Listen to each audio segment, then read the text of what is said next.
What? Oh my god. Unbelievable. I am convinced this is the most incredible one-handed solver I have ever seen.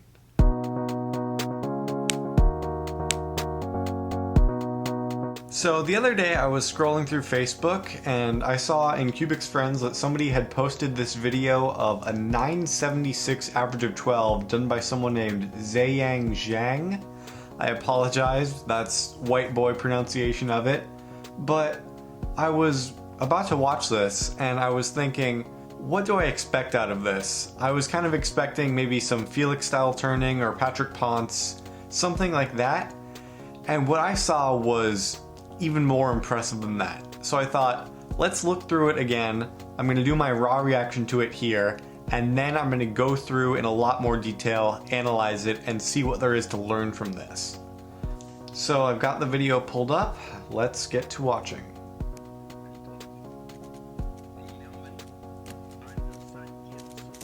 Okay, look at that TPS. Seriously, like, look at that. Look at that. It's just unbelievable. Like, how can you possibly turn that fast? And the thing is, I know from watching this, that was like a 10. That's not even as crazy as it gets. It gets really unbelievable as you keep watching this. Like, look at that. How do you turn that fast? What? Oh my god. How am I supposed to compete with this? Like, I'm top 60 in the world. I can't hold a candle to this guy.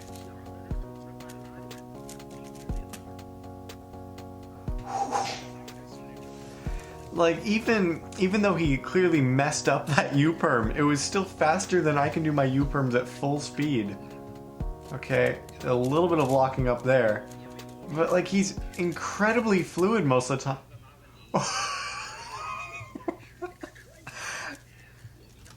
That U-perm. Oh my. I have never seen anything like that. That U-perm is unbelievable. Straight up. What?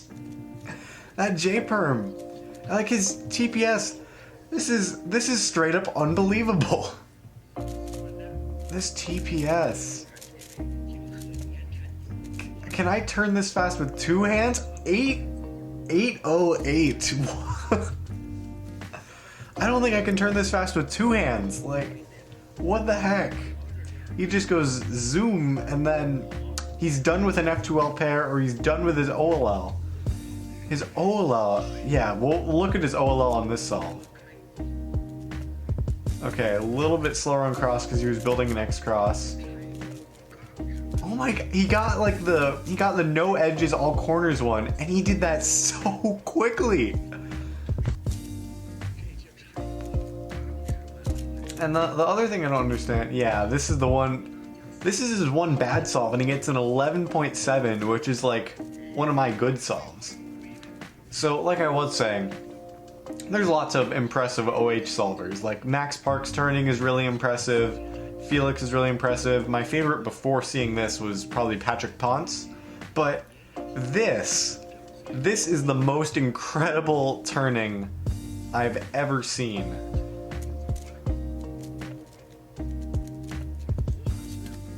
That G-perm! Unbelievable! That G-perm. Like, that's the one I struggle with one-handed, and he does it so fast, so easily. How does he cube rotate so fast? Okay, ZBLL. 922, and that completes his 976 average 12. So, I'm at a loss for words watching that at full speed. So what I want to do is I'm going to download that, go through it all in slow motion, reconstruct all the solves, and I'm going to give my own sort of insight and analysis on what he's doing, and what I can learn from it as a one-handed solver who's really good but nowhere near that level, and maybe what you guys who are more beginner level or intermediate can learn from it as well. So I spent several hours last night reconstructing all of the solves and watching the video in slow motion. There's some really interesting stuff going on in his solves, so I highly recommend checking out the reconstructions, which I should have linked in the description. But if you just want the summary, I'm going to go through and try to answer all the questions that I had when I first watched his solve video. My first question was obviously, how the hell can he turn so fast? And the answer is kind of surprising because it goes against something that I've been saying for years. For 3x3 one-handed, there are two main types of turn styles. There's flick style, where you do U-moves by flicking with your index finger like this, and then there's push style, where you push with your U-finger to do U-turns. This guy seems to do a mix of both, where he usually does push style, but then when his finger's in the right position to do a flick, he'll do a flick instead. But that's not really the interesting part here. Most of the time, flick style versus push style only applies for U moves, and normally everyone does flick style for R prime moves with your pinky finger. But not this guy. Not only does he use his ring finger for R moves, but he does a push style R prime with his ring finger on the bottom. And that seems outright crazy to me. For as long as I've been good at OH, I've been teaching people specifically not to do that. I've always seen it as a crutch for people who don't have the finger flexibility to do a flick style R prime with your pinky. And after all, there's no way, even if you could do both, that a push style R prime would be as consistent as a flick style one, right? That's what I thought, and it's still what I think. After all, I use flick style even for U moves because I have trouble with the consistency with push style U moves. But if, and this is a really big if, you can be really consistent using push style R moves and push style U moves at the same time, it allows you to do R and U moves while moving your fingers so little that it gives you the perfect scenario to turn really, really ridiculously fast. And I do mean ridiculously fast. Every one of the solves in his average of 12 was over 5 TPS, and one of them, the 808, clocked in at 7.05 turns per second. One-handed. That is unbelievable. I can't imagine how difficult that turning style is.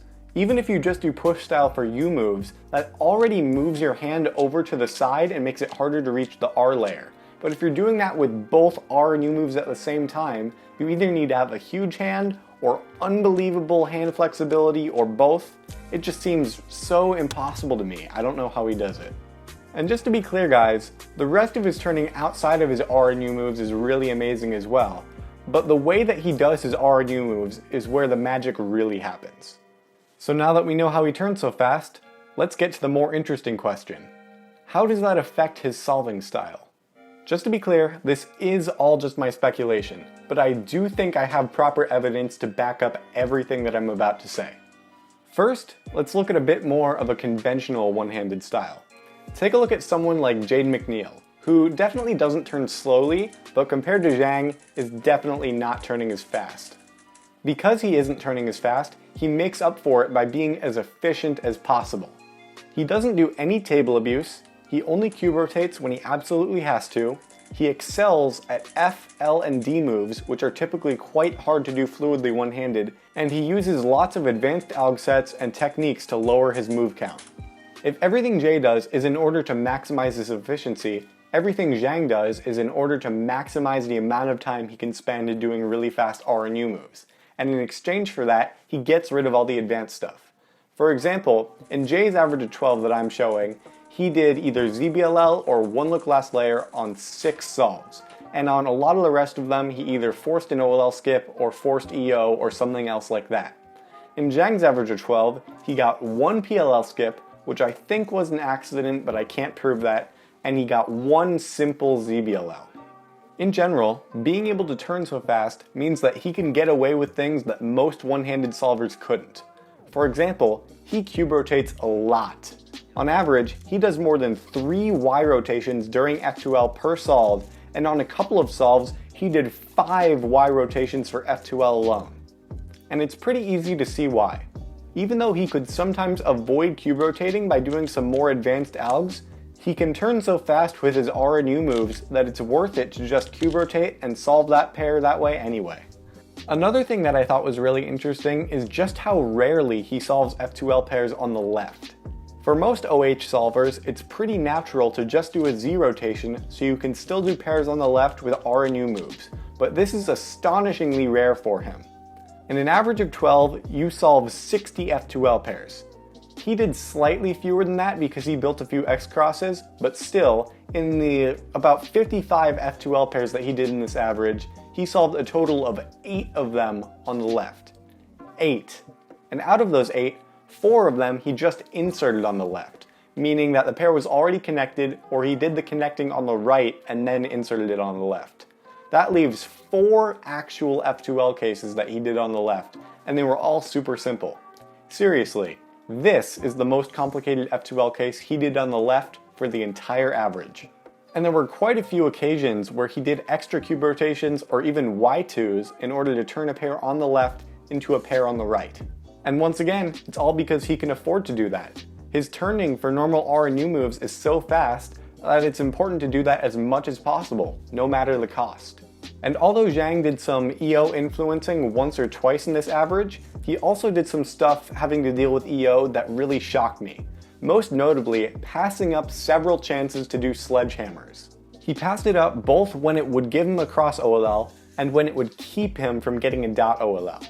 That's right, on solve 2 of this average, he intentionally got a dot OLL instead of doing a lefty sledge. And that's because his turning for one-handed OLLs, which mainly just use wide R moves along with R and U moves, is so good that doing the extra lefty sledge is more inconvenient than that dot OLL. And for the situations where it would give him a cross OLL but he didn't do it, that's more understandable because the main benefit of that is being able to do ZBLL, and it's clear that he doesn't do that much anyway. And just to be clear, I don't necessarily recommend this stuff. I'm not even sure if all of it is worth it for him, let alone anyone else who can't turn nearly as fast. But still, I have one more question. What can we learn from this? In my opinion, we can learn a few things. First of all, it can be beneficial to optimize your solves for what you're strongest at. But just to be clear, this does not mean that beginner cubers can just do things to compensate for their weaknesses and call it a solving style. This means that when you're at a higher level, and you have decent skills in everything, you can see what you really excel at and form a style that optimizes those things. Second, I think it shows the value in taking a step back and asking whether certain things are worth it for you or not. For example, I would have done that lefty sledge, but should I have? Maybe not. I think if I optimized my OLLs for one-handed a little bit more, which is something I already needed to do, then maybe doing that lefty sledge wouldn't be worth it, and it would be okay to take some misoriented edges every once in a while. And last but not least, this really showed that I still have a long way to go. After all, if Zhang can turn this fast with a turning style that's even more difficult than mine, and still have better control of the cube than I do most of the time, that just shows how much more work I need to put into my turning. I'm still not sure which way I'm going to go in terms of my solving style. I could go the Zhang route and start turning way faster and have a much more basic approach, or I could go the Jay McNeil route and learn a lot more algorithms, a lot of advanced techniques, and try to optimize everything else. I don't know which way I'm going to go yet. I could go either way. But it's clear that for now, I still need to learn a lot more advanced techniques and algorithms, but also, it wouldn't hurt to turn a little bit faster, as long as my turning and my look ahead can handle it. So thank you guys for watching this video. I hope you found it really interesting, and I hope you were entertained. If you were, make sure to subscribe and ring that bell so you'll know when I upload more videos. Leave a comment, leave a like, do all that stuff. I'll see you guys later, and I hope you have a great day. This is Brody, signing out.